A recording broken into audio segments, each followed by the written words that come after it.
Good afternoon, everybody. Uneducated economist here. So I wanted to do this video a few weeks ago when I came across this Bloomberg article, and then I just recently found a few more articles talking about this particular topic, and so I figured we better do a video on it and have a conversation.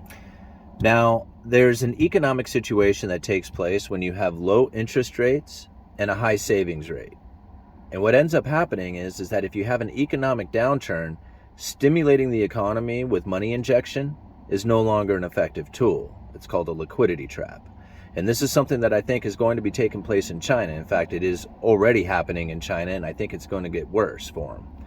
And this is something that has occurred in many economies throughout the world. Japan has experienced it for quite some time. This is where the lost decade came in.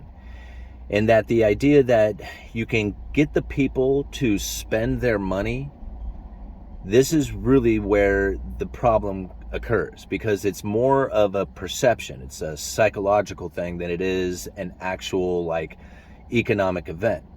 It's people deciding whether or not they're going to spend their money or invest their money.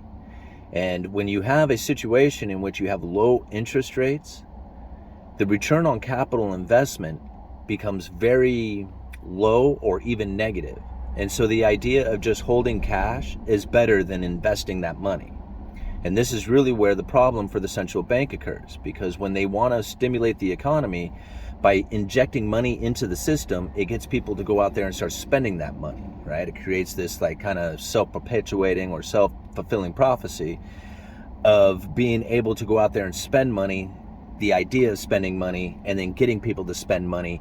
When you drop interest rates or do money injection, this gets the people out there and start to, gets the consumer stimulated, right? It gets them moving again. But if you're in a situation in which they already have the money available to them and you have low interest rates, how is it that you get the consumer out there spending their money? The only way to really do it is to get them to have a return on their capital investment. And this is by lifting interest rates. See, this is really what's kind of strange for people to even kind of understand, is that for the longest time, anytime the Federal Reserve wanted to stimulate the economy, they would lower interest rates. But by lowering interest rates, they were able to get the people to go out there and start borrowing money. When they borrow this money, they could buy houses and cars and go on vacation and use that money to stimulate the economy. But right now, there's situations in which that, like in China, where they cannot get the people to go out there and borrow money. In fact, they're having a hard time getting people to even pay their debts. So trying to stimulate your economy with monetary policy by dropping of interest rates, that's not the effective tool that they're going to be able to do.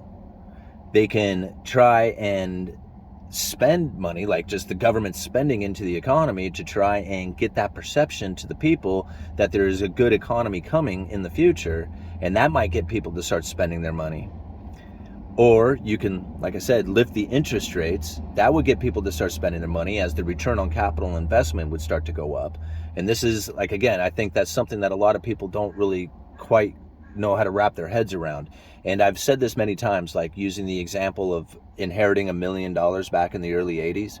If you inherited $1 million back in the early 80s and you lent that money to the government for 10 years, buying 10-year treasuries, you would have a return of 10 to 15% yield. You would end up with anywhere from $100,000 to $150,000 a year. That's a pretty good income for $1 million investment with the U.S. government.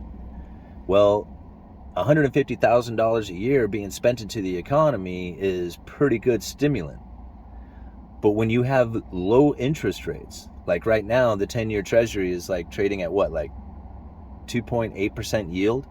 You invest $1 million with the U.S. government and you might get $28,000 a year. That's not a lot of income to spend into the economy.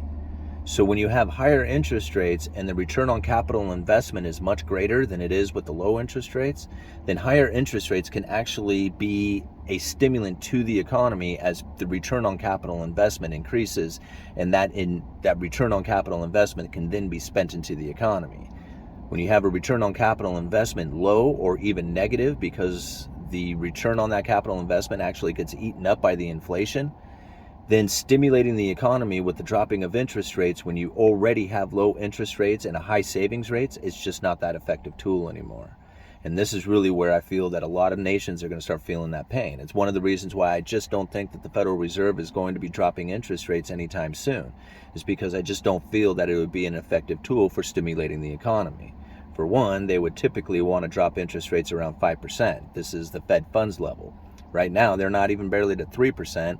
And even if they were to lift it even higher than here, they would still have a long ways to go before they would get to that 5% Fed funds level that would be an effective tool for dropping interest rates, that 5% drop.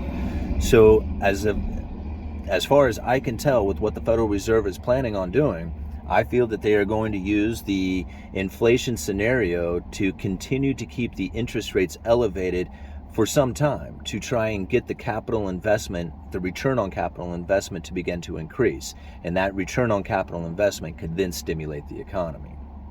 So anyway, just something that I thought was interesting. I'm going to leave a Investopedia link down there that talks about the liquidity trap. I'm going to leave a few articles talking about this situation that's taken place in China. And then also, because Japan was brought up several times because of this liquidity trap, I found another article I just wanted to share with you guys because it shows like how seriously dumb the governments are out there when it comes to their economies and how to stimulate their economies.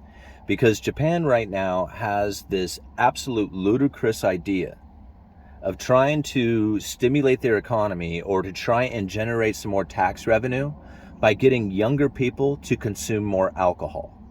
And now, as a recovering alcoholic, I can tell you how bad of an idea this is. Because the idea that you are going to stimulate your economy with tax revenue from alcohol is such a bad idea. The end result will be a depressed people who are not productive, who have wasted their lives, who ended up with no ambition, no goals, no real reason to even live after that. So bringing in this idea that you want to create a alcoholic consumer so that you can lift your tax revenue is so damaging to the people that I can't imagine that being like a realistic way of stimulating your economy or even generating tax revenue.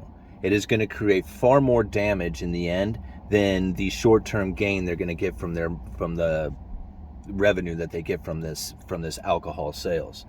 I mean, the people are going to be much more productive, inventive, smart with their money if they are not addicted to alcohol. But once they are addicted to alcohol, it's over. There is no returning. I mean, the idea of returning back to a normal person again is very difficult. In fact, you're never the same again. Uneducated economist. You guys let me know.